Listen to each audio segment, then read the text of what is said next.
Tapi pada orang tua seringkali kita melihat shuffling, dia tidak angkat tinggi-tinggi. Kenapa?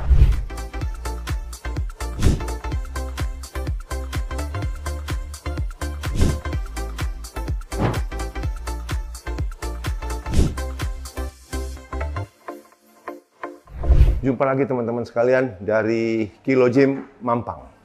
Jadi dengan bertambahnya usia, kita semua sudah tahu kita perlu melatih otot, latihan otot, strength training, latihan kekuatan, karena untuk melawan hilangnya susutnya otot, yaitu sarkopenia.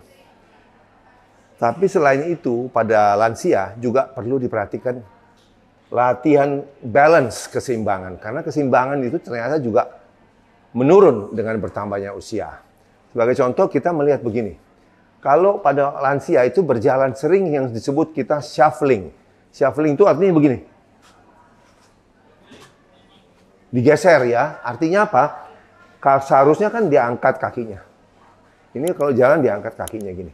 Tapi pada orang tua seringkali kita melihat shuffling. Dia tidak angkat tinggi-tinggi. Kenapa? Karena balance-nya tidak ada. Jadi waktu diangkat tinggi ini, lihat ya, waktu saya angkat tinggi, kan satu kaki nih. Kemudian gini, satu kaki di sini. Nah, kekuatan satu kaki itu tidak kuat. Jadi itu sebabnya kita perlu melatih. Nanti saya kasih tipsnya. Tapi yang penting begini, kita harus ketahui dulu. Ada istilah double support time, DST. Double support time ini, kalau kita berdiri diam, ini double support time 100%. Kalau kita berlari, itu double support time 0%. Artinya apa?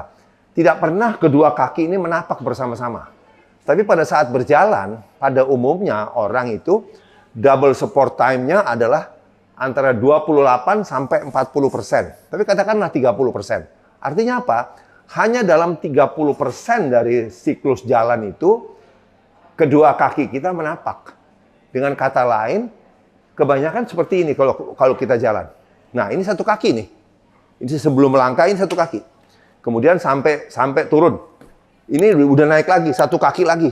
Jadi posisi berdiri satu kaki itu ternyata adalah mencakup kurang lebih 70% daripada siklus jalan itu. Itu sebabnya kekuatan satu kaki itu penting. Ya, karena kalau kekuatan satu kaki itu tidak dijaga dan tidak dilatih, balance-nya rusak, jatuh nanti. Nah, kita mengerti pada orang tua, kita paling takut F3 kan, frail, rapuh, fall, jatuh, fracture F ketiga, patah tulang. Jadi latihannya nanti ada beberapa. Tapi yang pertama adalah karena menyangkut berdiri satu kaki, maka latihannya juga adalah one leg stand. Jadi sebenarnya one leg stand itu kita perlu latihan berdiri satu kaki, targetnya adalah 20 detik. Tapi tentu kalau tidak bisa, ya sebisanya. Dan dianjurkan pada saat latihan, contohnya adalah seperti ini, dikasih kursi kiri kanan. Jadi kita bisa pegangan kalau belum bisa. Pindahkan berat badan, titik tumpu badan ke satu kaki, ya, agak sedikit ditekuk. Kemudian kita lepas tangan ini. Berapa lama ini? Ini harusnya targetnya adalah 20 detik. Jadi kedua sisi ya, begini. Target kira-kira sampai 10-20 detik. Kalau Anda belum mampu, pegangan dulu, pegangan. Ya, pegangan, kalau sudah biasa, baru lepas. Bisa 10-20 detik. Nah, ini latihan yang pertama. Kemudian ada latihan-latihan lain yang kita untuk memperkuat satu kaki ini. Karena berjalan itu proses satu kaki. Ya, ingat ya, 70% daripada siklus jalan, saya ulangi, adalah proses berdiri satu kaki. Ini satu kaki kita berdiri. Makanya kita mau latih. Latihannya adalah, misalnya kita bilang kalau squat. Squat ini adalah kedua kaki. Tidak banyak gunanya untuk membantu kita proses berjalan. Yang proses berjalan adalah latihan satu kaki. Saya anjurkan di sini ada 3 cara. Yang pertama, yang paling gampang adalah cari sesuatu tangga atau di tangga. Kita lakukan step up namanya. Jadi naik aja begini. Nah, kemudian pegangan, turun. Bergantian. Turun.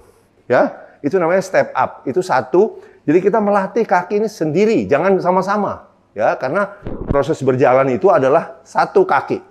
Ya, itu tadi satu, pertama step up. Yang kedua adalah kalau bisa pegangan juga supaya balance kita baik. Kita ini lungesnya itu adalah lebih dianjurkan jangan forward lunges karena ini balance-nya agak susah. Tapi ini backward, reverse lunges. Jadi gini ya. Nah, naik. Kalau sekali lagi kalau belum bisa pegangan, naik. Naik. Jadi kita menekannya dengan kaki yang di depan. Tentu ditanya repetisi berapa. Selalu repetisi itu antara 10-12 lah katakan. Dan bisa dilakukan sekuatnya.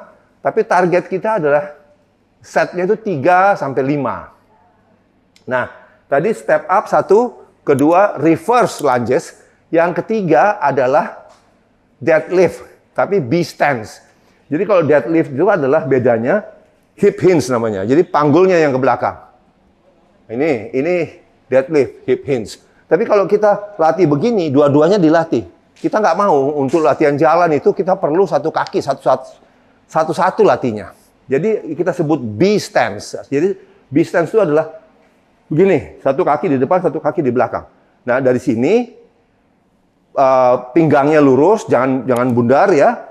Terus kita turun, panggulnya ya. Yang nekuk itu panggulnya. Naik. Turun lagi. Nah, ini dikatakan 70% berat badan kita di kaki depan. Jadi kita dorong dengan kaki depan. Ini belakang hanya untuk jaga balance. Kita balik ya. B stance. Ini punggung, pinggang lurus. Tekuk. Berat badan 70% di kaki depan. Ini latihan untuk kaki depan. Ulangi. Iya. Sekali lagi kalau misalnya goyang, ini ada gunanya pakai ini. Jadi pegangan ya. Iya. Sekali lagi repnya 10-12, set 3-5. Semoga ini bisa melatih kaki kita satu persatu karena kita bukan kanguru. Jalannya begini, bukan. Kita satu-satu. Satu. Makanya latihlah kekuatan otot kaki satu demi satu, kiri dan kanan. Bukan bersama-sama. Semoga ada manfaatnya. Dengan bertambahnya usia, kita tidak mau jatuh. Latih kekuatan otot dan latih balance. Terima kasih atas perhatiannya. Semoga ada manfaatnya. Dr. Henry Suhendra. Stay fit and strong.